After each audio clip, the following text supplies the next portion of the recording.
On our previous video, we started a road trip from Athens to Kefalonia.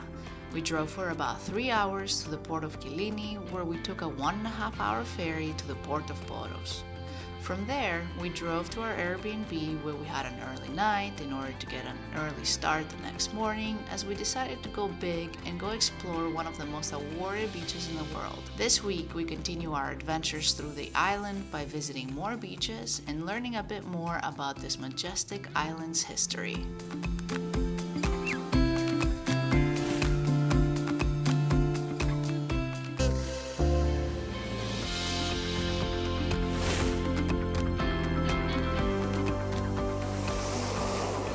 Morning, it's a new day and we are ready to go to the beach. It is a very sunny day and today we are going to go check out Batani Beach, and it looks really beautiful. Some say it's even better than the other beach we went to, Immerse Beach. Let's go see if that's accurate.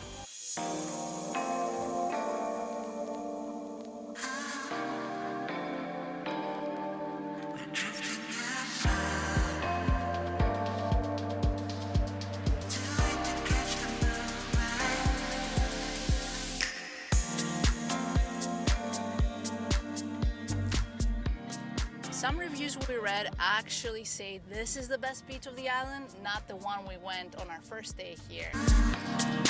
On your drive to the beach, as you're approaching, you will get treated to some amazing views. I mean, I'm starting to think that this is probably the best beach, but we were only seeing it from the top, so now we're almost at the bottom of the windy road, and let's see.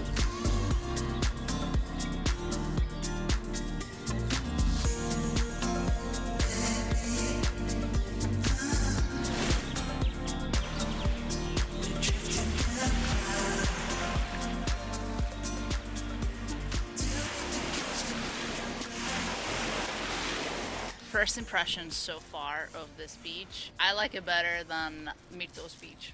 The rocks are a lot smaller and there's more like sand or like super tiny rocks, so it doesn't hurt you and it's a lot easier to walk, and the waters are beautiful. It actually does have more people even for this time of year than Myrtos Beach.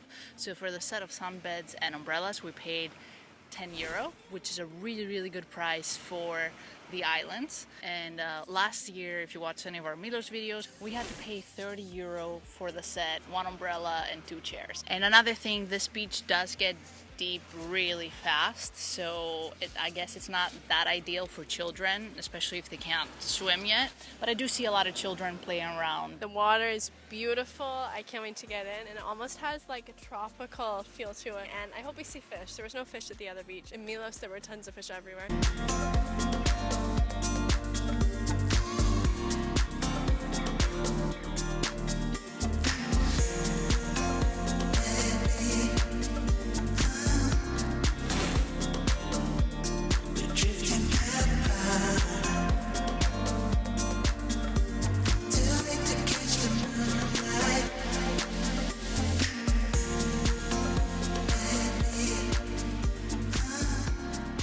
Shrimp linguine with dill and onions and tomato sauce.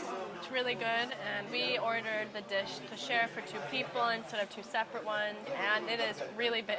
Look at Maria's hand for comparison. The food has been pretty good at this restaurant, but one of my favorite things is to eat right by the water. And we have a table that's right by the sea. We can hear the waves crashing, so there's nothing better, especially with this amazing scenery this beach has. After a delicious lunch, we spent 2 more hours at the beach. We then decided it was time to go, as we had some exploring to do in the island's capital, Argostoli.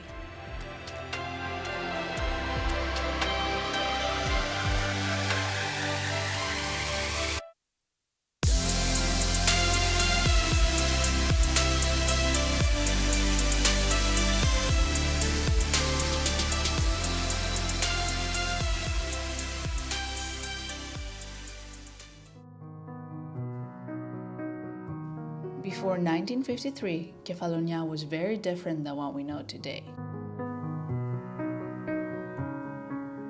Life on this picturesque island unfolded amidst its lush inland landscape, far away from the bustling beach towns that now dot the coastline. However, Fate had a different plan for this serene paradise. On an ominous morning on August 12, 1953, the region experienced a record number of earthquakes, over 113 to be precise, with a lot of them being around 7 magnitude. In fact, it raised the island by 60 centimeters. To this day, this is one of the greatest disasters to happen to Kefalonia. Luckily, many foreign Navy vessels were stationed in the Ionian Islands and rushed to rescue the locals from the rumble, some being the British Royal Navy, US Navy, and Israeli Navy. The earthquake demolished almost every single building in the island, leaving the Kefalonian people with nothing, but also confirming the resilience of its people.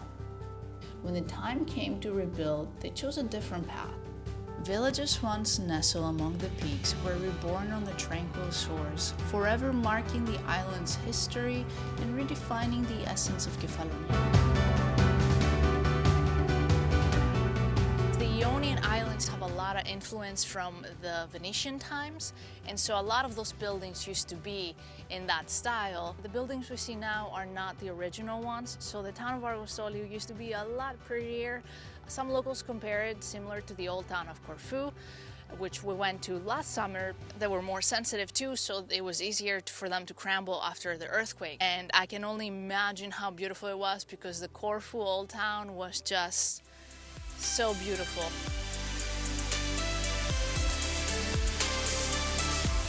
Right now we're on a very old bridge. It's called the Deposé Bridge, and it's actually named after a Swiss governor. This bridge was built in 1815 because at the time Kefalonia was occupied by the English, and so they ordered to build this in order to connect the northern part of the island with Argostoli. One of the main reasons why they built that was because the road that we now use to go towards the northern part used to be a swamp, so it made it a lot harder to cross and go. So this was a very necessary bridge to make.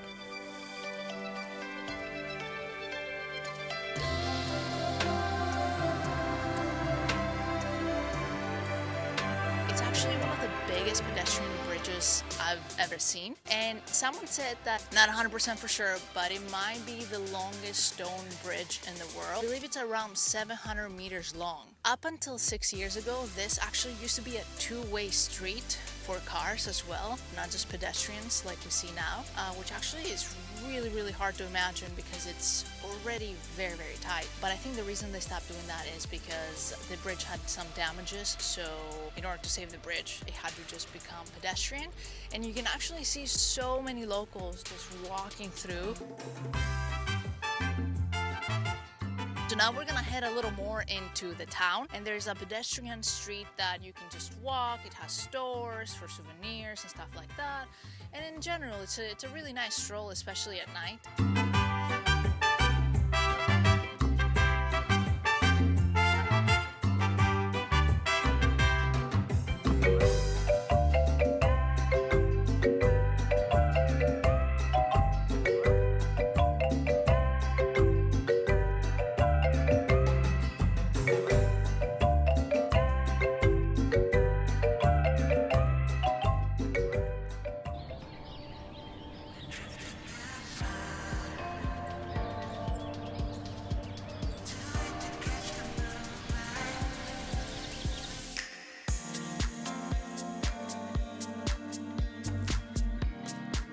We are driving through countryside nature right now, and it doesn't really feel like an island. It actually just feels like a really lush forest, almost like a jungle to a certain point. So I really like this side so far.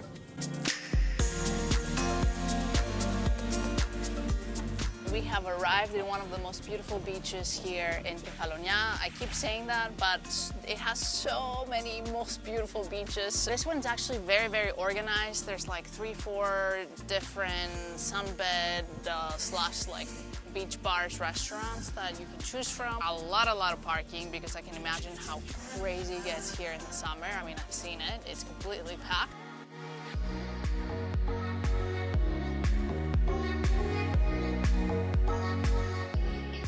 Really nice to go to isolated beaches because you basically have the whole beach to yourself with a couple other people. But there's also a lot of advantages in going to organized beaches with sunbeds and umbrellas. I mean, these are super comfy. They're actually free. They're free for customers, so you gotta order something. So we basically just ordered some club sandwiches and they bring it to you right here, so you can just be laying watching this beautiful scenery. I love when we're somewhere where we can just get the food delivered right to us, sit here and bask in the sun, and it looks quite nice. See like a honey mustard in there. Oh yeah, that looks delicious. See the fries. Tell us what you think.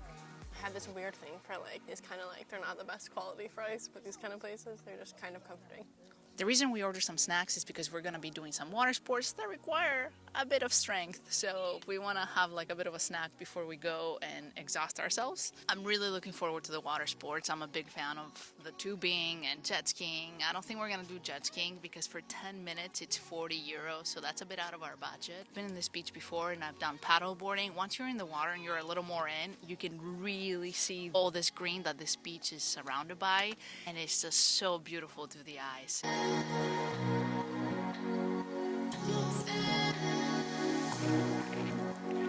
It's becoming a bit of a pattern where Maria ends up making me do crazy things on islands on the days where I don't want to do anything but lay there and read. I'm so excited. I love water sports, and last year when we were in Milos, they were outrageously expensive.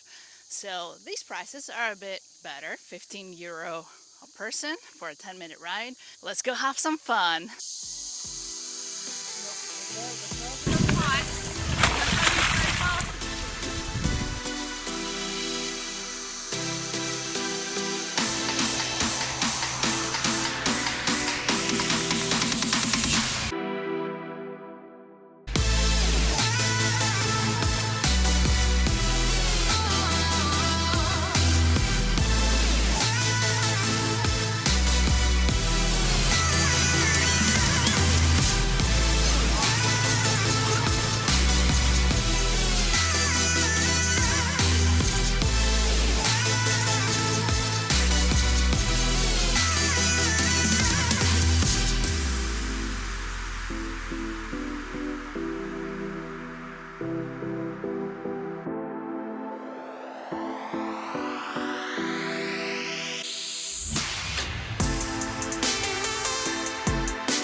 Awesome. How was it? So much fun. I had my doubts about the tubing. I hadn't done it since I was a kid, lost my toenail once, and when I was thinking about it flying in the air, crashing down, feeling like you're hitting concrete in the water, I wasn't too convinced, but I did it anyway. They're usually things I end up having a lot of fun with and wish it was actually a bit more extreme.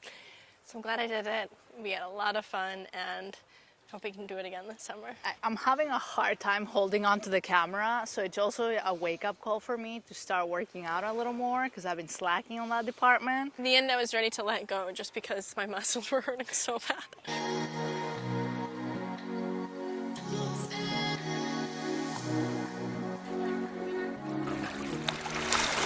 How is it? Warmer than yesterday? They're probably about the same. This beach is a completely different vibe. And this beach was awesome. I really like how green it is and it feels like a jungle in the back. Yeah, and I think that this kind of beach is a good one to come if you want to just like spend the day at the beach. Because you know, the services, the chairs are free if you're a customer, and they're actually the comfiest chairs. The service is nice. Now, so you can even stay till sunset, have a drink. Yeah, we have a little bit of a storm coming in. They say there may be some thunderstorms. There's a little bit of sun, so I don't know. It is getting a little late. It's about 6:30 right now in the evening. So I think we're just gonna pack up, go back to our Airbnb, have some dinner, and Have an early morning tomorrow. because we have more exploring to do here in Kefalonia.